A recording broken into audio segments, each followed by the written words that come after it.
What's going on, everybody? Hope you are having a wonderful week so far. Podcast time. Joyce Muniz, amazing producer from Brazil. Grew up in Vienna, now lives in Berlin, and is about to release an album in 10 days. I love this woman. She is an amazing human being, and her music is great as well. So I'm just going to let the podcast do the talking. Without further ado, Joyce Muniz. Joyce, how are you? Yes, good morning. I'm doing great. Am I pronouncing your name correctly? Joyce, Yeah, yes. cool, because I'm terrible at any other language apart from English, so I just want to make sure that I've got it right. Whereabouts in the It's world? funny because I'm Brazilian, but I have actually an English name. I was going to say, it is a very English name. Yes. Why is that? Well, my mom, she wanted to call me Joy, but then she thought that Joy is too cute. And then I become Joyce. I like it. Whereabouts are you in the world right now? So I'm actually in Berlin right now. I have two residents. One is in Vienna, and the second one is in Berlin. So I'm actually 2 weeks in Vienna and 2 weeks in Berlin. Amazing. I travel a lot, but right now I'm in Berlin. Where in Vienna do you play? Well, in Vienna, I basically grew up in Vienna when my parents... I didn't know that. Yeah. So when my parents moved to Europe in 95, so I was around 12. Yeah. And so my love to electronic music definitely started in Vienna, not in Brazil. And in 2016, when I was about to release my first album, I decided to come to Berlin because, Vienna is a very nice city, but it's very small comparing to Berlin. And basically, if you live in the Central Europe, like Vienna or Zurich, the biggest city is Berlin. This is where all the media, all the blogs, all the big, basically the business all and the cool industry is in Berlin.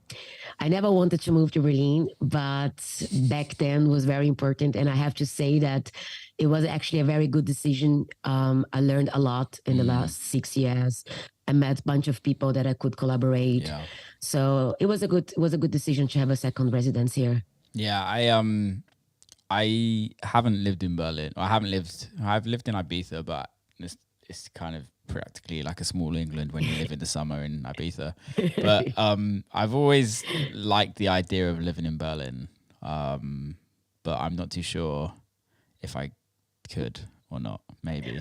Well, it's depend, the first time I came to Berlin in the early 2000s, I was not feeling very connected to the city because back then I was doing a totally different type of music that was not so strong here, which was like, this kind of Miami-based Brazil electro baile funk. And even if I was working with Man Recordings, that was like a label from Berlin, but I didn't really feel the city, And things changed a lot, I think like if I would move to Berlin back then, maybe I never would survive the city. I always call Berlin the Sin City. And especially if you are in your early 20s and you don't have any plan, it's just the best place to lose yourself. And when I moved here in 2016, I was already grounded. My whole management was here. My agency was here. I had like a bunch of friends living here. So I had like a family, a music family and good friends as well. So I came here with a plan, which is actually a good idea. Besides that, Berlin, it's so different than the early 2000s. It's so much more international. I do speak German, but most of the time I speak English because there's so many expats and so many international people here. It's a really good place to connect. It's a really good place to collaborate, to find great artists to work with. But the winter is cold, intense. But isn't it the same in Austria as well? It is. Usually I always try to escape the winter, But this year was impossible for me because I have this new album Zeitkapsel coming up, which I'm releasing myself. Amazing. And I have like a very, very special project with the German Film Orchestra, which also have me here and, work with them, work with the people that are involved. So yeah, I couldn't escape the winter, but yeah, I try my best. I really try my best. Where do you usually go to escape? I mean, usually I try to go to Brazil. Yeah. I always try to combine my tours and my holiday during the winter, or I try to go to Asia. So no, that makes sense. Do you spend much time in Brazil? Are your family still in Vienna, or are they back in Brazil? Well, besides my parents and my siblings, most of my family is still based in Brazil. Well, I mean, I still have a very strong connection. My mother is Brazilian. I speak Portuguese. Yeah.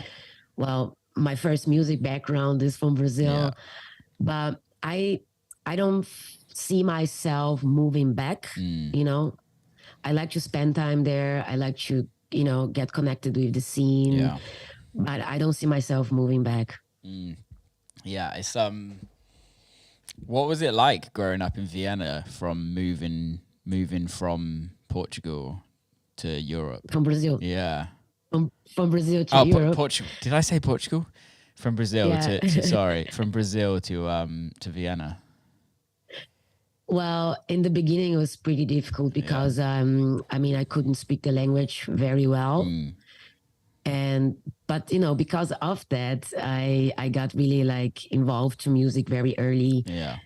Back then when I started to go to like some kids party, I was most of the time sitting next to the sound system, playing music because I couldn't talk to anyone. Yeah. And this is why I started to collect vinyls and play vinyls pretty early. So if I look back, it was difficult, but if I see now, it was actually good. Yeah. Because maybe I never would get in touch with electronic music so fast. Basically, I started to DJing when I was 16. Yeah. So in the end of the days was actually good. But if I would have children, I never would do that to my child. It's pretty intense. Yeah, when I moved to Brazil, I moved to Austria. When I moved from Brazil to Austria, it was in the middle of the winter in Austria. Oh, wow. It was dark. It was like, I was 12. Yeah. It's a tough time. To make new friends and it was difficult. I have to say it was very difficult, but I'm over it and I'm happy. I learned the language. I'm happy that I could learn the traditions and and I started to fall. I started to make electronic music there. Totally. So yeah, it's a good thing. Amazing. I love that. Do you know Philippe? Philippe, he goes under the artist De Basque. The Basque? Yeah. No. Where he's from? He lives in Vienna. He's like one of my best friends.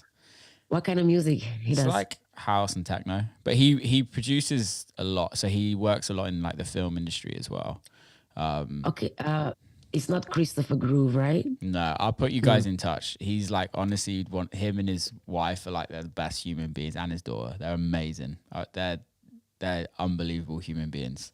I'm always interested to get to know people in Vienna because there's a few people that, Bomb the Bass, he also lives in Vienna, and there's a few important people from the industry that lives in Vienna, and but they just have their studios there, their families.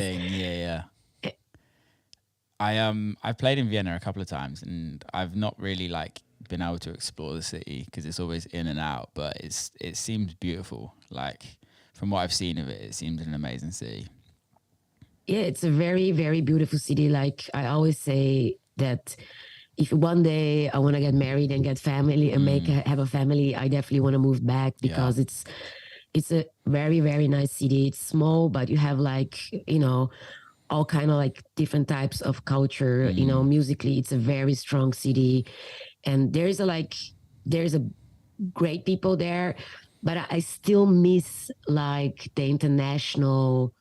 I would say, I don't know, when I started to get to it, when I started to consume electronic music, Vienna was like international wise very strong, especially with the downtempo, with like Krudendorf Meister, even like techno with cheap records. And I mean drum and bass is still very strong there. Is it really? Yes, Kamano Crooked, they're one of the biggest drum and bass artists in the world, and didn't know that. There's so much going on. Drum and bass, drum and bass is still very big in Austria, and but I miss like, you know, like an international label in nowadays, you know. There's like, for each genre you have like someone super strong, but I miss the community, you know. There are some great DJs, there are great clubs and parties, but I miss like music makers, you know. Do you find that though, like just generally with nowadays in the music industry, that record labels it's not really about the record label community? Because I remember like you used to get crews in with record labels, and I'm not too sure if I really see that as often anymore. I'm pretty sure that changed. I know, I remember like back in the days, like labels, they used to do the label showcases, and you know, this is not happening anymore. I feel like it's mostly more about the artists, and the reason of that is definitely the social media, because every artist, they build their own community. And even now, like, you know, when I decided to release the album my own, you know, and I was talking to different like people from the industry, you know, to get their feedback. And most of the people, they say like, Joyce, seriously, you can do whatever you want because you have your own community, and it's not about the labels anymore. And then I was like, okay, I wanna do it myself. And it's funny because the second single came out last week, and I've been doing like a lot of interviews, and anybody basically asked me, where is the album coming out? It's funny, you know, people talk about the album, talk about the tracks, talk about my personality and about my plans, but it wasn't, and actually I like that, you know, because in fact it's about the music, you know, and let's see where it goes. But this is a fact that labels are not so important like they used to be back then. I think it's there's pros and cons to it for me. Like obviously I started my own label as well, and for that reason is because I can release what I want when I want, whereas you don't have to fit within a sound of a record label. But there's also something about it where I remember like I'd follow certain labels, and I as a DJ, I know that I could trust those record labels for the music that I'm gonna get. And I think nowadays it's actually harder for me, this is personally, and I'd like your opinion on it, but it's harder for me to go and find new artists because I'm not following the record labels, and I trusted the record labels to give me new artists, where now it's like to find new music and new artists, it's like what I have to go and dig, like properly dig. And it's also like it's really hard to do that nowadays because there's so much. Yes, it is. I mean, I basically do all this research. I dig deep basically one time a week. I try to do one time a week because I get so much promos. I do work for the national radio station from Austria Radio, FM4, FM4. And I still do my radio show. And I mean, I play also like in clubs, and it's a lot. There's so much going on, and I stop. Seriously, first I listen to the music, and then I try to find out who is behind the music, which is actually good because for me it's still all about music, you know, and sometimes I really get surprised who is behind the productions, you know. In fact, you know what? It's about quality. So in the end, it's all about quality.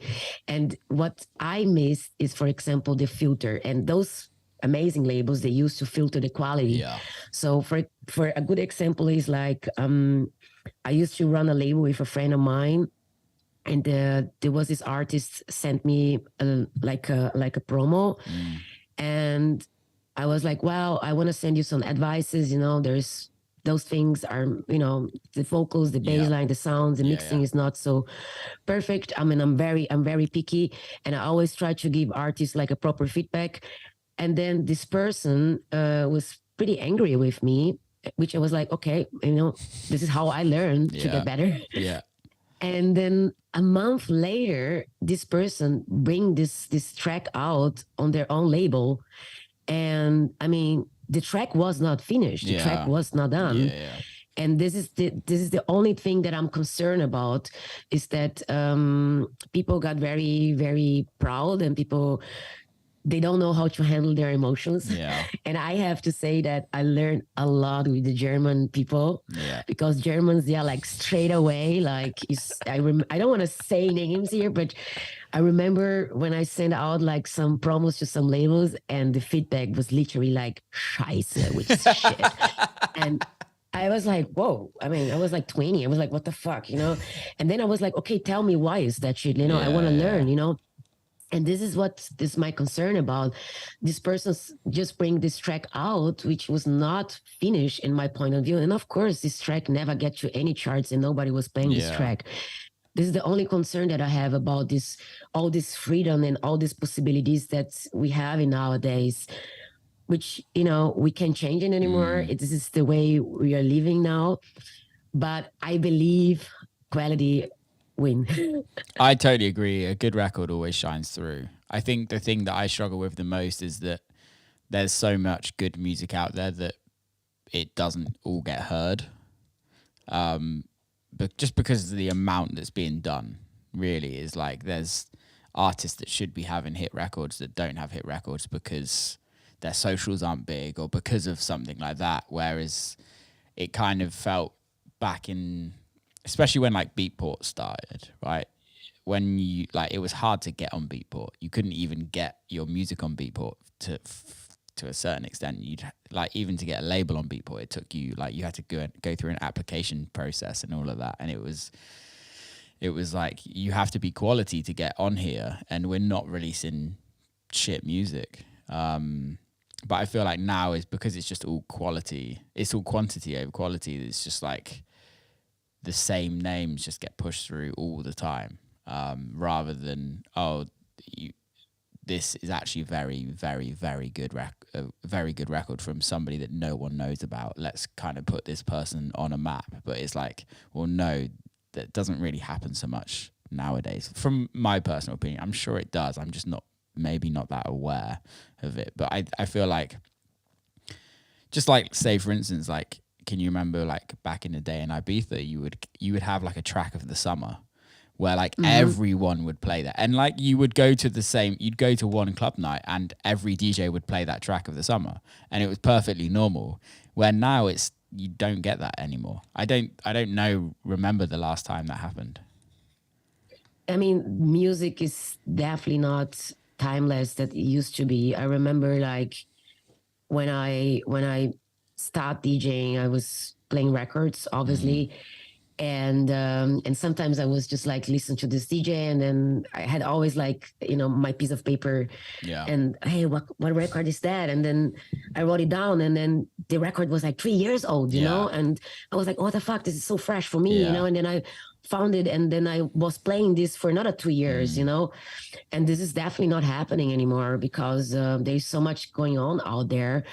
There's not this timeless tune, that make you summer special. Yeah. This is definitely not like that anymore. And I feel like, I'm happy if people play my tracks a couple of months, this is actually the goal. Yeah, it's weird.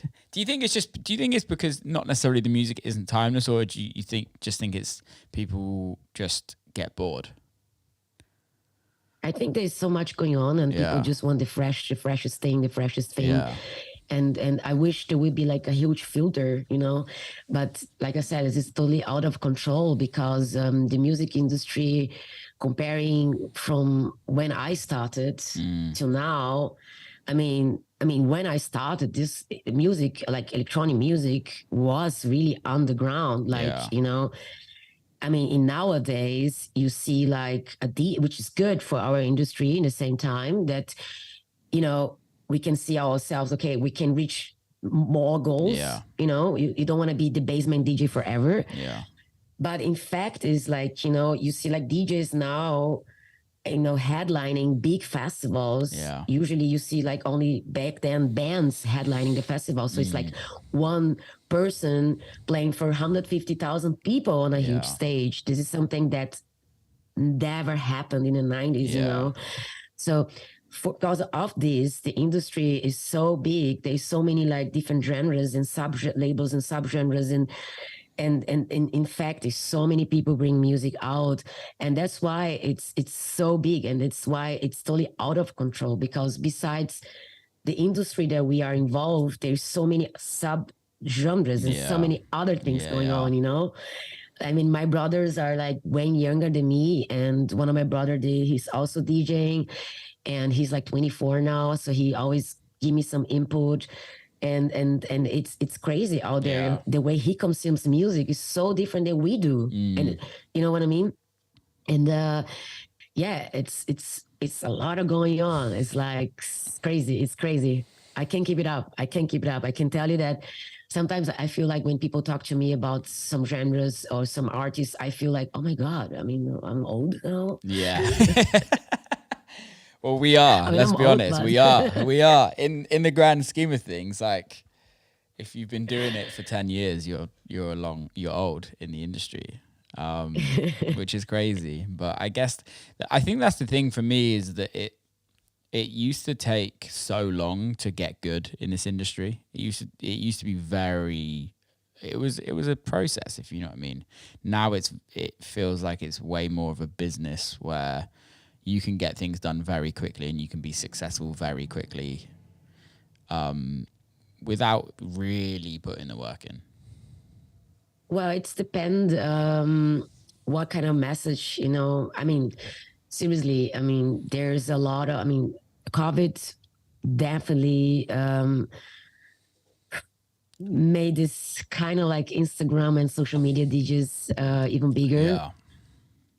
But for example, what I've been seeing, so in the last year, since last year, when like all the clubs and all the countries open and reopen again, I've been seeing a lot of like those, I call like stream DJs generation get booked. And especially like here in Berlin, you know, most of the clubs, they book DJs for 3-4 hours set. And I have been seeing like a lot of like these stream DJs, like basically like cleaning amazing dance floors. Yeah. Why? Because if you make like a 1 hour stream, it's all right. You know, you just prepare, you know, which track you're going to play, you know, you don't have a crowd. Yeah. But playing 4 hours, you know, you need material. You need you need to make a journey. You need to know your music. You need to know about music. Yeah. And I've been seeing people get booked because they have like 100,000 followers on Instagram. But then I have been seeing them playing, and after 1 hour, 2 hours, you go like, this is not going well, you know?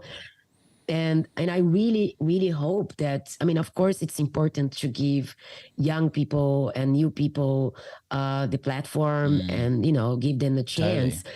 But I don't see like a reason why these people should be like having like the prime time instead of like a DJ who really knows how to do things.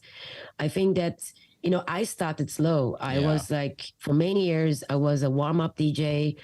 And, you know, before, you know, my career grew from year to year. I went through different genres. Before I started producing music, I was part of a band, you know, it was like all this process, you know. And most of these young people, and not even young, but these new people, I have to say that they didn't went through this process, you know. It was from stream start straight to clubs and festivals. And I mean, of course, for part of their fans, this is great.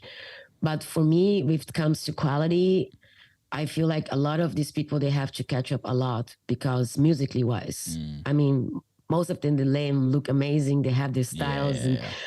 But I'm a musician. I'm a musician. I'm a music lover, you know, and I always go after the music. Yeah. So my point of view. Yeah, no, I don't disagree with that. I think also I'm really, I think it's really great, these new artists that are coming through and that are doing very well because of their social medias are very big. I think it shines light on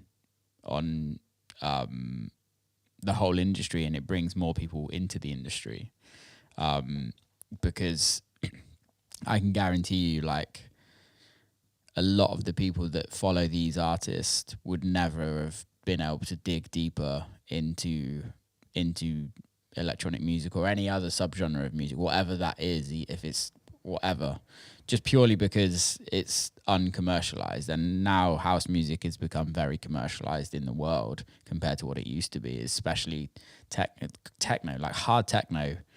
I don't know what the fuck is going on, but hard techno is literally like, I heard this edit from a guy called Ajak, and it's literally like, I don't know if you've heard it. I'm sure you probably have. It's an edit of Ponder Replay by Rihanna, but it's like 145 BPM, and it's just a massive kick drum and the vocals sped up, and it's done like 4 million streams on SoundCloud, and then a major record label signed it, and you're just like, okay, I respect that. Like, whatever. It's not an original record. It's a remix, but put it out however you want to put it out, which is cool. Do whatever. But it streamed 4 million streams. That would never have happened 5 years ago. Like, no one would have listened to that record. And the way hard techno has kind of become so commercialized, personally, it's not for me. Like, I don't like really hard. I like good techno, but I don't like this hard driving techno. But you see like tens of thousands of kids just going there, and you're like, where did that come from? And I think it must be a social media thing.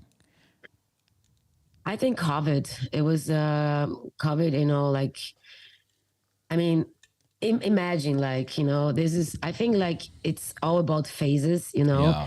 Yeah. I think it's important. This is the time we are living now. So when I say, you know, that I don't like this, I don't like that, it's my point of view. Of course. But yeah.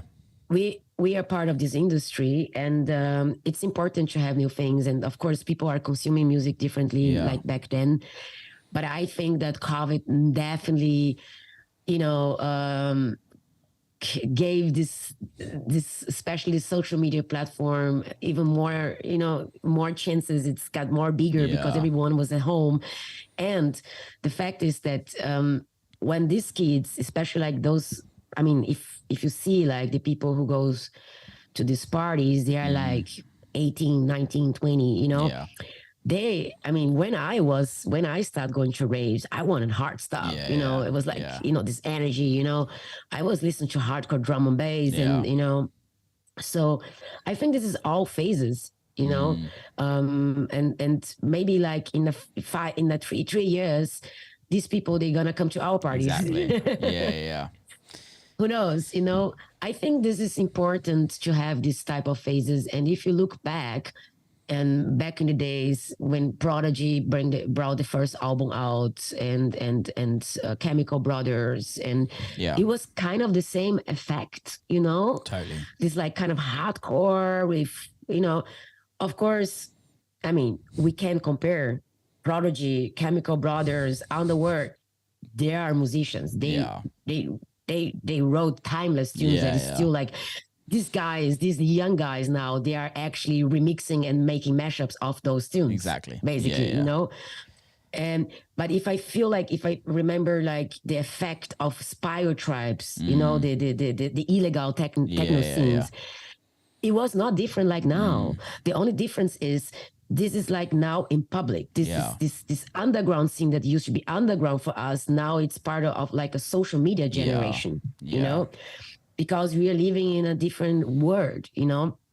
So this is gonna be always be a type of scene like that. I don't know what's gonna be in 5 years, but in fact is that it's what's happening now is of course recycling. Yeah. You know, I haven't heard any of a big hit of this new young generation guys, because everything that's become a hit right now, it's a recycling of pop songs mixing with hard techno. It's a recycled hit. Yeah, the recycling hit, you know. And this I hope someone recycle one of my careers. Just so make a fuck ton of money as well. I wouldn't mind. Yeah, you know? no, same. I think that's the thing. It's like everything's faster, which is I'm fine with. Like, I think nostalgia is a great thing in music, especially in dance music. We've always looked back, if you know what I mean. And even if you say, for instance, Chemical Brothers, Prodigy, they were sampling records from back in the day.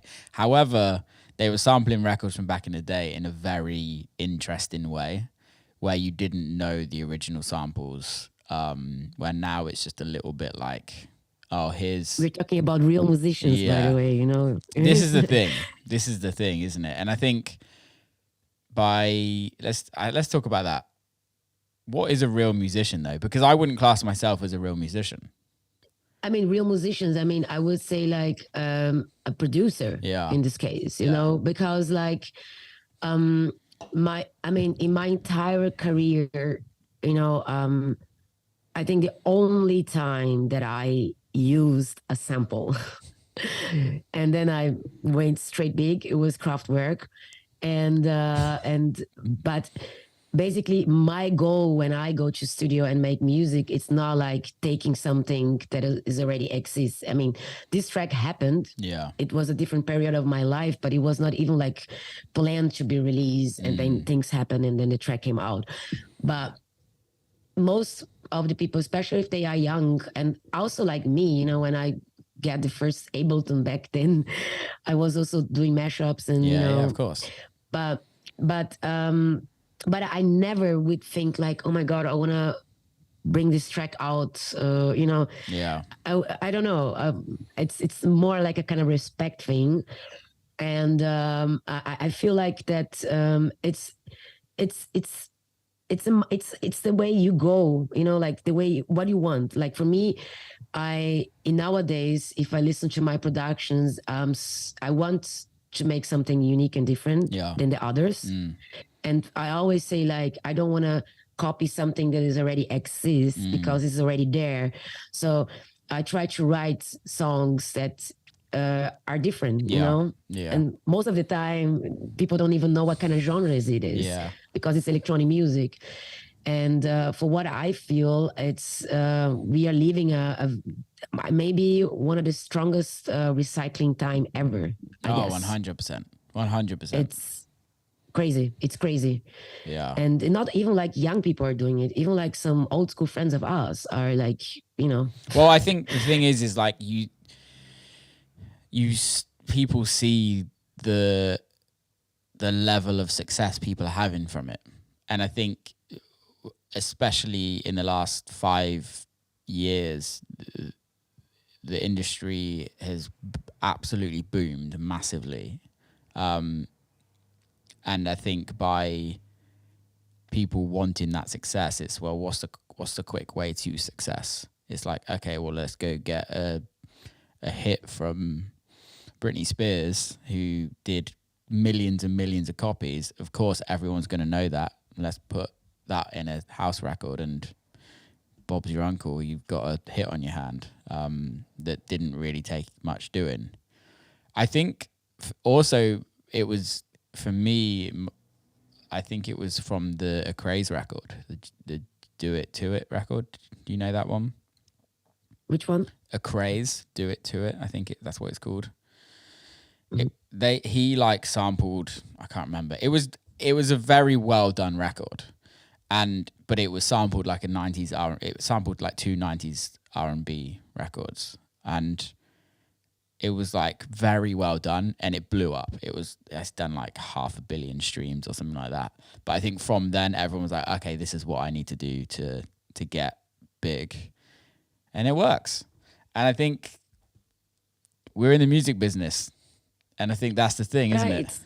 There's, I mean, I have been seeing the last 20 years so many hypes that came and go, and that's why, like, of course, I have my thoughts, but I try like to keep doing my thing, and again, I always hope that quality gonna survive. And my career is not built for now. I want to keep doing music for the next, I don't know, 20 years or even longer. And that's why I try to build my own style, and I don't know. I don't think it's necessarily I could do that, Yeah. Do you ever compare yourself though? Do you ever compare yourself or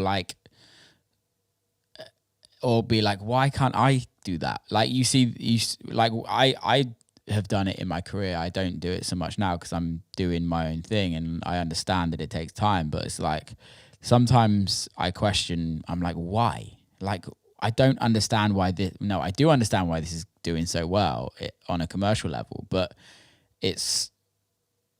I do struggle with it sometimes, and I'm wondering if you do, where you're just like, I just don't get it, why these people were doing that. And I don't really think about that much, This is like just for my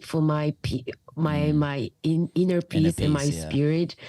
I learned in the last 5 years, especially like in the last 5 years, that it's good to be informed about things out there, but I kind of live in my own bubble musically. And it's actually helped me a lot, because in my bubble there are so many amazing people that are also like following the same lead. And like I said, for my inner peace, it's important not to compare, because like I said, I have a totally different path than these people.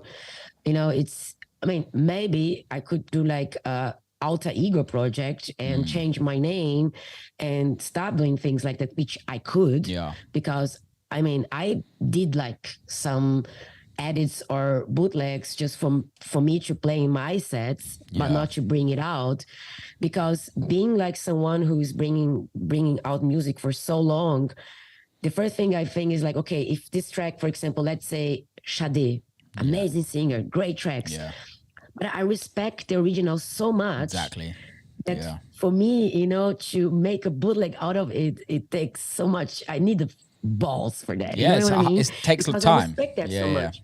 And takes time. So I try to do always new things. Like I said, if someone would make a bootleg out of my track, that would be my goal. I feel not me doing bootlegs of the other artists. No. And I respect people who does that. I have done that too. And like I said, it's all about phases. Maybe these young producers or these people who are doing that now, they get bored of that and they got more skills, and then they start to write their own tunes. You know. Let's see. I'm really excited to see. Maybe we can talk in a couple of years and see where we are. We're gonna be. We're all gonna be releasing bootlegs. Yeah, that's exactly that. Different names. I wanna call myself DJ Magnetica and use like silver hair, and Yeah, Jesus. To be fair, like I love bootlegs. I love they're tools, if that makes sense. I've released bootlegs. Tools. I've done stuff like that. They're tools, but they're great for DJ sets. And I think that's the thing, is like, I remember quite a while ago, I sound like an old man, but when you would make an edit or whatever, and you would just send it to a handful of friends, and then everyone would play it, and no one could ever get it. And that was the whole point of it, is that like it's kind of like the white labels, right? Back in the day with vinyl, is that there'd only be 300 pressed, and only 300 people will ever have that. And there's something about that I really love, and almost would be interested on how do you bring that back where everything's limited, because there's no limit on anything nowadays. Well, I have a very funny story if it comes to edits bootleg. Basically, my first biggest remix when I started producing was actually a bootleg because I did like a edit of Blaze Lovely Day. Love that record. 90s top timeless tune, and I put it on SoundCloud. And really, a couple of hours later, I got a message from back then Aaron Ross. He was the A&R of Defected. And he wrote me like, hey, this is fucking awesome. And we Defected, we are interested to release it. Can you just put it down? And, and I was like, oh, shit. Shit, I'm in trouble. And then turned out that Derek L. Carter, that, on the rights of the track that came out on his label in the 90s, and Defected was working on a compilation. Anyway, so basically this edit of mine become like a regional remix that came out on Defected in 2011. And so I was lucky again. And like I said, sometimes things can happen in a good way. Yeah. But the reason why they release it, because first they liked the idea that I made out of the bootleg of the original track, and it was in a good quality. And I don't know, it came out. I was happy about it, but like I said, I never, every time I did something like that, it was not to be released. Yeah. Like you said, I was doing it just sent to some friends, playing in my sets, and luckily I came out in a good place, no troubles. I didn't went to the jail.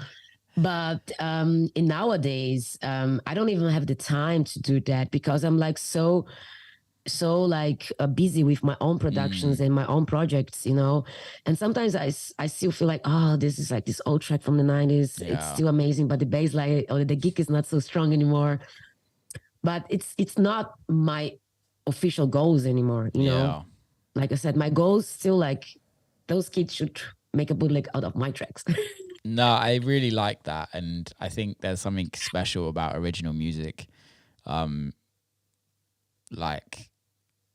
I can't really like one of my biggest records has a sample in. So I can't really be the one like talking shit about samples and sampling records, because I think it's important. Sampling records is important. You just have to do it, and for me, it just has to be done tastefully.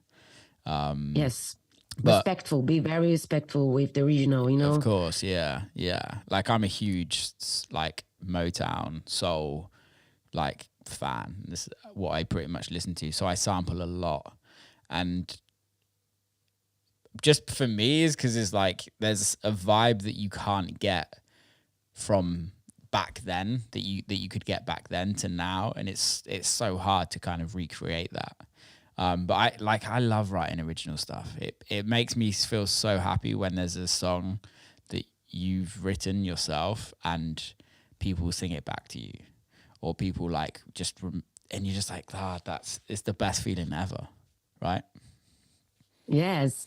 I mean, in the last couple of years, I have been releasing a lot of music, actually everything I was releasing.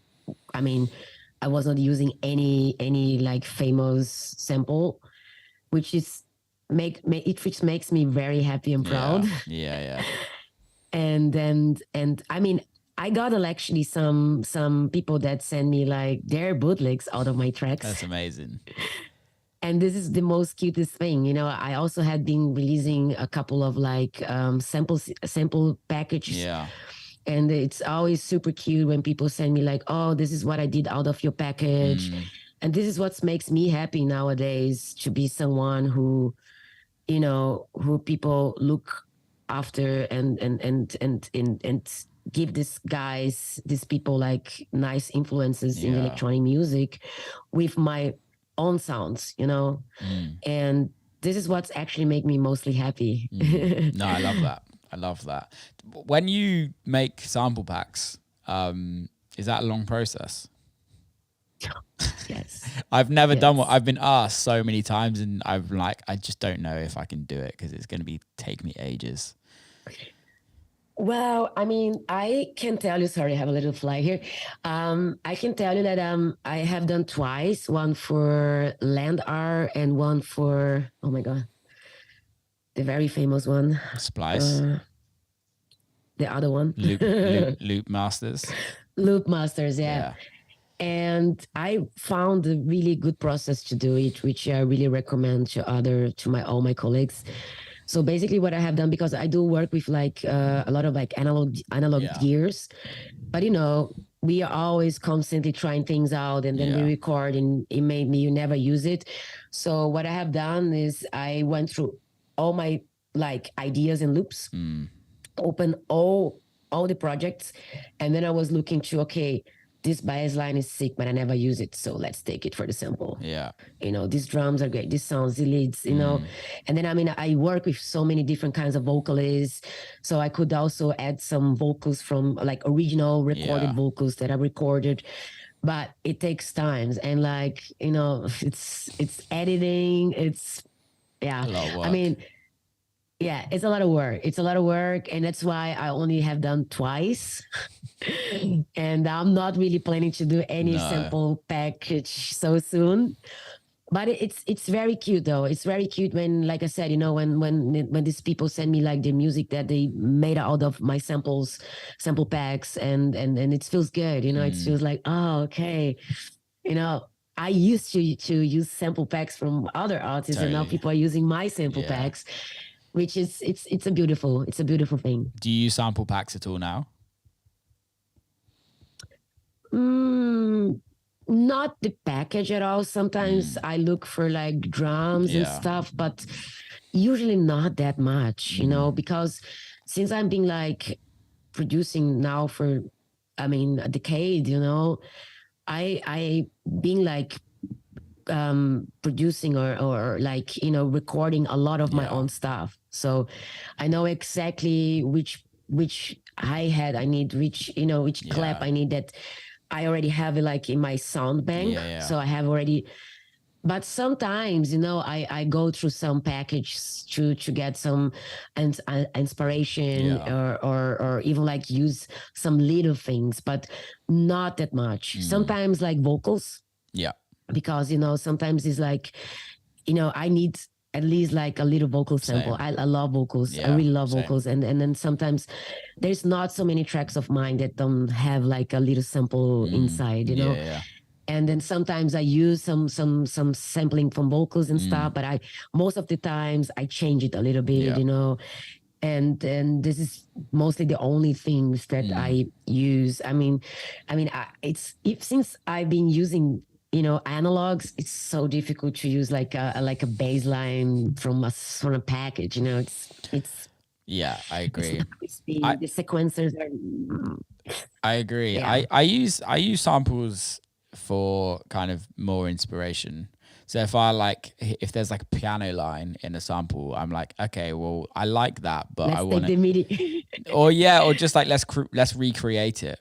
Let's like let me play it in again, and then kind of change the sound, change the progression, and see if I can make something a bit better from it. But I'll also do that with like a pop record or a soul record. I'll be like, I really like the chords they're using. Let me remake those chords, and then let's try and put that into a record that fits me. Even like I don't know, like DVS1, Black Russian. Like those chords are just the most beautiful chords for a techno record, and I've stole them many of times, just in a different progression, and it creates something that gives me nostalgia because I know what I'm referencing, but I know it's a completely different record. But I know that when I play that, nobody else knows that it's referencing that record. It for me, I know that. And I think that's the amazing thing about taking inspiration from other people's records. It's very important. I from my new album now, my upcoming album, I was producing the album during COVID, so I really had time to go through my record collection. And also, like, I have a friend of mine, he's a very old school DJ from Vienna, and he has like 70,000 vinyls and stuff and sample. And he gave me like a box with like old CDs and dots with samples from the 70s, 80s, which we use a lot of like basically Indian samples. I have a lot of like Indian influences in my upcoming album, and these samples are like, oh my god, this is not something that you can just programming from a sample from Splice, you know. So they're very important for influences, but it's funny because every time I listen to a track that I want to kind of like build the same energy, it's always goes completely different, you know? Of course. And, but it's just, which is good, which is very good because like I said, you know, I don't want to create things that already exist because they're already there. I want, you know, recreate things that are not there yet. And, but I think influences is very important, you know. I mean, how can you do something with no influences, you know? Well, also I think like you're if you try and recreate something, you're never going to recreate it as good as the original. So I think it's like possible. Even if I try to recreate one of your records, I'm not going to make it as good as yours. So I might as well make a different record that's influenced in your that's influenced by your record, and then we're good to go, if you know what I mean. It makes no sense just to try and copy. And I think that's also the issue nowadays, is that there's a lot of artists that are just trying to copy because they see somebody's success and they're like, I want that success, so I have to go make records like this person. And I think that's where the real issue is. Yeah, and then you have 100,000 tracks that sounds exactly the same. Yeah, it's terrible. I want to talk about album. I need to actually find out when this episode is coming out, because I think when's the album coming out? The album is coming out on the 14th of April. Okay, let me just switch over. I need to check the schedule when this is actually coming out, because no problem. I have like a few singles coming up. Then the latest single came out on Friday. Yeah, then I have the drum and bass track from the album. Ooh, nice. Bangalore Girls coming in March, beginning of March, and then end of March another single, and then the whole album out. So this is coming out on sorry about this for anybody listening. This is coming out on April the 4th. Yeah, it's great. Perfect. So when's the album coming out? 14th, perfect. I'm just putting it in now. Yes, there we go. And I wanna try to send you a vinyl. Please, that'd be amazing. I'd love that. The cover is sick. It's like everything is 3D. Yeah. It was a huge process, and this is why I decided to basically launch a label for that album, because the album is so different from the other things I have done before. The idea behind the album was like, you know, I mean, I started with drum and bass, breakbeats, hip hop, and you know, I went through so many different types of genres. I also did like projects as I was singing, you know. So I wanted to basically to show the world all the music tastes that I have in electronic music, but producing by myself. So bring it up, some trip hop, some hip hop, some breaks, some like a drum and bass tune. And, you know, even my track, like the latest release is like a track with my vocals. And it was a very beautiful process. I have to say, this is one of the good things that I could do during COVID was just like working on it. And also, like, in fact, the fact that during COVID, everybody was at home. So I could hit on some amazing singers like Roland Clark. Legend. It was always busy, but I knew he's not busy. He can just cancel me.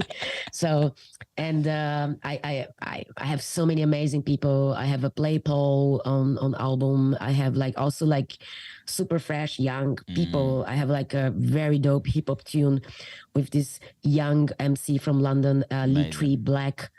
Also like a very cool rapper from Chicago. She's awesome. And yes, it's crazy because it's like each track is very different. Yeah. I have tracks from 90 ppm to 170 ppm. Wow. And yes, and in fact, the album is so diverse. And I had like a few options for labels. Yeah. But then I decided, no, I want to do it myself. I got like a support from the Austrian government. Amazing. And then like my management, my team, they're like, wow, Joyce, I don't know. Again, labels, nowadays are not the most important thing for a career of an artist. So, you've been doing this for so long and you have the whole control. Because I had this vision, like it sounds weird, but many people they don't know, but I'm a kind of a nerd, and I always have like visions, musically. If I write a tune, I hear this voice and I was like, okay, I need this person, and this type of person needs to be on the track. And I had this also with the covers and everything. Yeah. So, and doing the album myself, I have the control of everything, and I also paying for everything. And yeah, but it's a challenge, it's a risk, but I'm super happy, and I'm already very happy with the results of the first singles.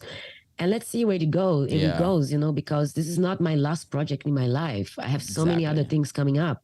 Yeah. So let's see where it goes. But I definitely, with this project, I can show the world my producer skills, and I can show that I'm more than a clubhouse producer. Totally. Is this your first full-on album? No, it's my second. Second. Okay, so I've not heard your first one, but going from your first one to this, what's the new album called? It's called Zeitkapsel. It's in German, it's a German word for time capsule. Oh, amazing. Which is like, it's like my time capsule, which I go back to trip hop and all the genres that, made the person I am musically. Seriously, most of these tracks that are in the album, I wouldn't be able to produce them like 15 years ago because I didn't have the skills I have now as producer, which I'm very happy that I'm able to do that and show the world. And comparing to the first album, the first album was never really planned to be an album. Basically, I had this bunch of tracks and I was already releasing a lot of music. And then my manager said like, oh, you have so many tracks, why maybe you should do like an album. So then I produced a few more tracks, and then we made an album out of it. But this one it's really planned. Like I sat down days and days. I dig deep. I wrote. I have like so many notes, on papers. What I'm gonna combine with sounds, and it was a long process, but a very beautiful process. And I wish I had recorded all this process on video, because it was a very, very special and beautiful thing for me. I love that. It's an album is a really special thing, from my view, for an artist. And I think there's something about releasing, I've said this, I feel like a broken record on this podcast because I've said this a million times, but there's a difference between being an artist that just release singles, and there's a difference between an artist that release singles and an artist that makes albums. And I think people that write albums, you're not better or you're not worse, but I feel like it allows you to really be an artist in any genre you want to be, and just really kind of get your personality across in the music. Because I think it's very easy for us to just release club bangers every month, and people just think that's all we are. But we all listen to so much other music outside of house and techno and in the electronic space. And I think by doing an album, it allows you as an artist to really express who you are as a person and what influences you outside of the club, if that makes sense. Yes, it's also a commitment because, since the digital world become bigger and bigger, people stop buying vinyls or whatever. A lot of like publisher disappeared and distributor disappeared, and then people start saying more and more that albums are not important. Do you think that's still important for our artists? It's good to hear that from you. I think albums are the most important thing, especially in the next 5 years. Really? Yeah, I think I don't. I have a. I'm trying to be politically correct, but I don't think the way the streaming services work nowadays, I don't think they're going to be like that forever. I think there's going to be certain streaming services that go down, and I think people want to be close to artists. People want community, and I think with artists doing albums, I think by you create a stronger community. And I think the way we listen to albums is always going to be different to how we used to listen to albums. I think I remember buying a CD and listening to that in my car for months and listening just to the same album over and over again. I don't think that's the case anymore. But no, definitely not. I think albums are really important. And I think it also kind of, in a non-egotistical way, I think it takes you a step above everybody else, in a way where it's like, okay, I'm an album artist now.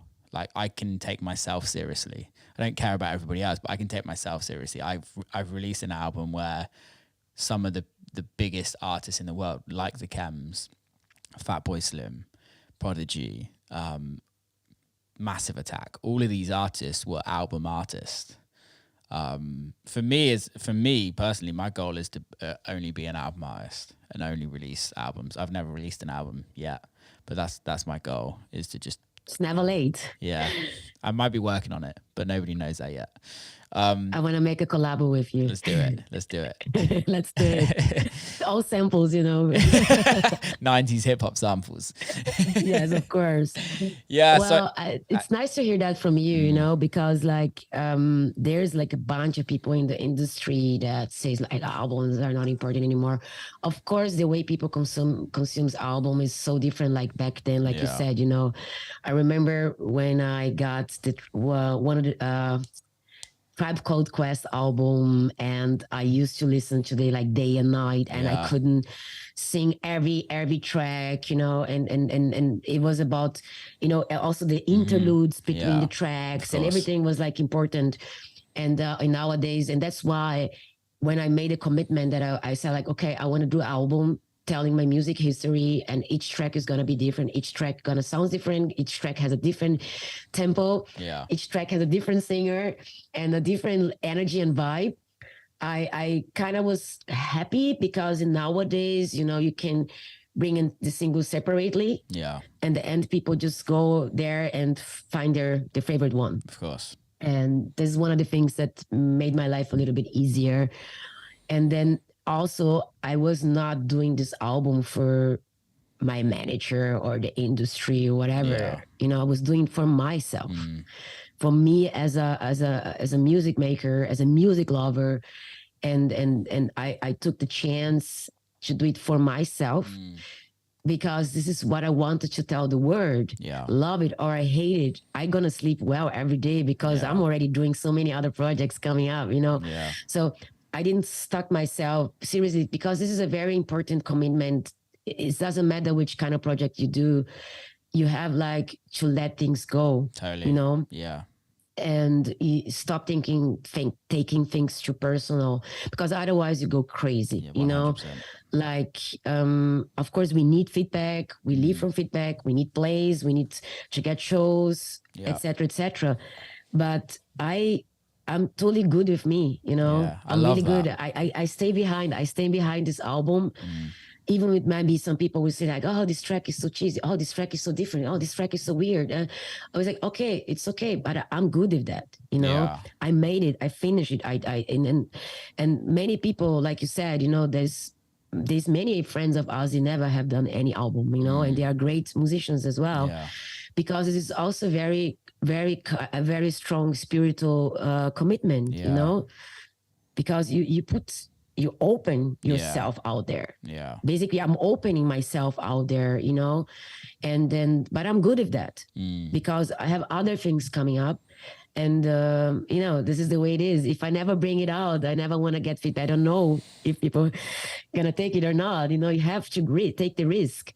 And I really find peace with myself to do this album, because this is a very important commitment as well as an artist to, you know, say like, okay, I'm doing for myself. And it's funny because doing the process of this album was most of the time in Vienna. So it was during COVID. So I was staying most of the time with my parents. Yeah. And every day when I came back to studio, I was playing my mom versions of my mother, you know, versions of the tracks that I was doing for the album. And really, my mom was the best feedback person for me. Because my mom is not from the music industry. And when she was digging on it, she's like, you know, like, I was like, that's a good thing, Mom. Feeling it. And I want to reach out to all kind of people, you know, and let's see where it goes. I'm super excited, and I'm really happy when it is finally out. No, I can imagine. I can't wait. Seriously, I can't wait. But yeah, I'm good at that. I'm good. I totally can stand behind it. Because I think that I definitely want to do another album. I was going to ask that's what I was going to say. So if you've been, because I've spoke to people that have done albums on the podcast, and they're like, fuck doing another album. It's pointless. It's not worth it. It doesn't get what I want out of it. It's pointless. And then there's you, and I'm sitting in the back of my head, I'm going like, it sounds like you've absolutely loved the process. And that was going to be my question. Would you do another one? You know, I think like, you know, if you're still alive, you know, being alive, not being alive, being alive is living life, is exploring things, it's dreaming, you know. I think as an artist, you have to keep dreaming. So like, I made this album right now, but I think that I'm gonna learn so many things especially like in a couple of months. You know, I told you I'm writing this live show with the German film orchestra. So it's gonna be the first time that I'm gonna work with orchestra. We're gonna rewrite my songs live with 80 instrumentalists. You know, this is wow. And are you gonna do that? Where are you gonna? Sorry to button, but are you gonna do that live? Perform it live? It's gonna be live. Where can I come? Can I come and see one? Live perform. It's the first show is on the 5th of May in Potsdam. It's close to Berlin. It's gonna be with the German film orchestra.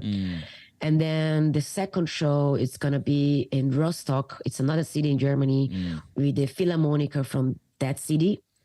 And then is another show in 24 with another Philharmonica. And this show, it's going to be 3 electronic artists, which is me, Andreas Hanneberg, and electronic. We're going to play different solo sets. And then we're going to make a B2B. It's going to be amazing. And seriously, when I finished the album, you know, I was like, okay, I really want to write my live act. And I was struggling to start it. And then I got the invitation to work with the orchestra, which I was like, maybe this is going to open my horizon, you know, because now I have to write a live show with this orchestra. And so, of course, next step is to write my own live show. But I'm really excited to see, and maybe we can talk in a couple of months after I finish this project. But I feel like that there might be some things coming up, and I don't think this is gonna be my last album. Amazing. Because, like I said, you know, I have crazy ideas already, and let's see. I don't think it's gonna be the last one, even if it's a lot of work and costs a lot of money. But I I don't know. I think it's good. There's some much things coming up. It's worth it for the art though, right? It's worth it to be able to express yourself in music and put music out that you feel extremely proud of. There's no better feeling than that.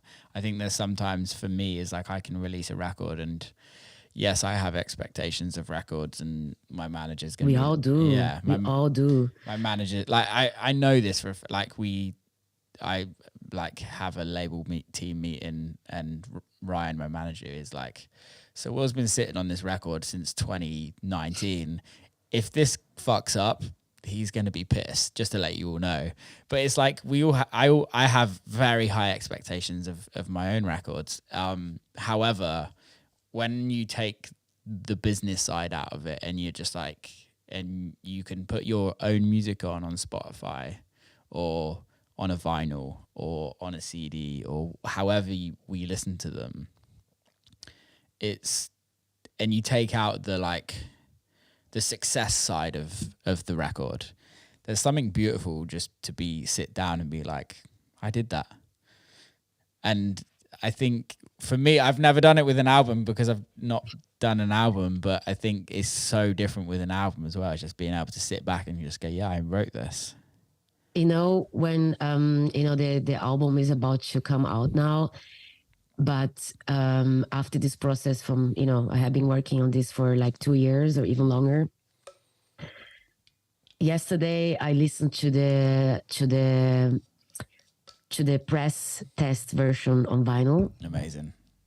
And I really get emotional because it's different, if you listen to your tracks, on MP3 or whatever, on your Ableton project, whatever.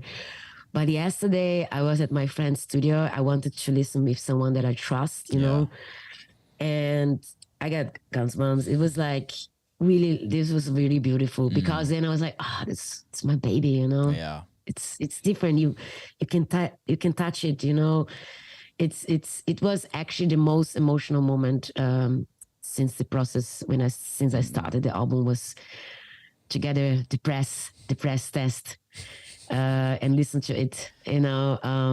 It's a very, very, very, very amazing feeling that I totally forgot about it, Yeah. And for that it's worth it, and as I'm saying, what is done is done. Now it's pressed, I can't change anything. It's going out there, and that's why I'm really excited to see and really excited to meet you again and to see, okay, we're gonna be in a couple of months, and but well, I'm coming to Berlin in March. Yes, let's catch up. So I'm around. If you're around, I want to play you the vinyl. Yeah, that's what I was gonna say. I was like, play me it. I can't wait. Yeah, maybe I can give you a copy. Yeah, definitely. I can tell, obviously anybody that's listening to this can probably hear the happiness in your voice, but I can see it as well on your face. Go watch it on YouTube if not, but like it's amazing to see. I've not had it where somebody feels so excited about something that they're about to release. I mean, if I go back, especially like when I produced that album, it was during the craziest period, or the craziest thing that ever happened in our generation was when the world stopped. Yeah. And I reached out on this all people that is involved. I mean, I have people involved from more than 20 countries on this album. Wow. That's from amazing. Singers, mix people, mastering video people, it's art people. So many people are involved on this. And I was in touch with all these people, like, for example, like one of the rappers from the album, I met her doing an illegal dinner at my friend's house. Yeah. Everybody was like, we're not supposed to be here, and like I said, like I reached out to Roland Clark and he was like, no, I'm down, I have time, Yeah. And other things happened during this process. Like I remember Fritz Helder from, Fritz Helder, he was part of Azari and Tree.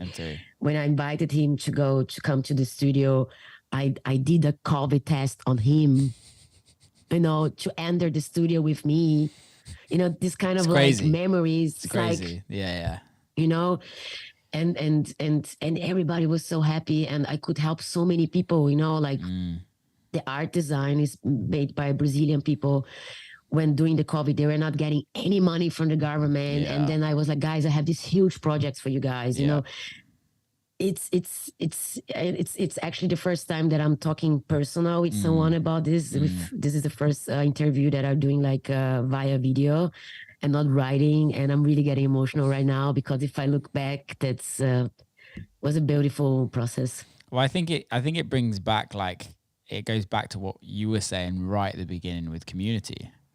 And it's about like how do you grow community around you, and how do you are the person at the top of that community, not in an egotistical way, but you are creating a community around you, whether that's artists, whether that's singers, whether that's producers, whether that's engineers, whether it's just listeners. And by creating a project like this, it's not just a single that you're putting out that needs to do 1 million streams and make it a banger for every DJ to play. You're making something that will last forever and will touch people's life and has touched people's lives, and they can be proud of it because they're on the album. They can show their families, oh, I did this artwork, I mixed this, I pressed this on vinyl. It's a way bigger project than just putting a single out. Yes, it is, and I'm so glad I could share my stories here with your. No, thank friends, you. It's amazing. With your community. I love it. It's amazing, and it's kind of, I think over the years it's been lost to a certain extent, and I think that's what I was saying when you asked about albums. I think it's time to bring them back, and I think it's time for listeners to really understand how much time and how much emotion goes into writing music in an album sense. And I think an album makes people listen. I hope so. Fingers crossed. Like I said, I did it for myself and for this community that I actually built during this time. And the first single was with this German vocalist, and not even vocalist, actually a friend of mine. Yeah. He's the guy who makes my outfits for the stage. Amazing. And I went to his place after 2 years to get some outfits, and then I had this beat, and then we got drunk, and then we turned out he wrote the lyrics and I recorded his vocals, and he never have done any tracks in his life before, So this kind of like I would say special moments, you know. And that's why I'm saying, I don't know, even if it's so much work, but I think there's definitely a third album coming sometime in the next years. Can't wait. Right, let's wrap this up. Thank you so much for coming on. Like I've loved it. Thank you for having me. Really good. The album is out, I guess, when did we say this is coming out? This is coming out on the 4th, so it's out in 10 days. 14, yeah, so 10 days time. I'll put it in the link below in all the descriptions, so go listen to it, people. How can people follow you? How can people get involved with what you do? Usually, what it says, usually business everywhere. No, of course, SoundCloud, Spotify, everywhere, like Instagram. But I always tell people to go to my SoundCloud too, because I also do radio shows. So I have like monthly mixes coming up with amazing guests every month. So, and of course, Spotify, YouTube, you can see the videos that I have been putting out for the album and some of my streams. Yeah. Amazing. Joyce, thanks so much for coming on. Will. Big love. Keep safe. See you soon. Big love. Take care. See you. Bye. And that's a wrap. Big love to Joyce for coming on. Thanks to everybody that listened. Please share it. Please subscribe. Enjoy. Have a great week. Keep safe. See you next time.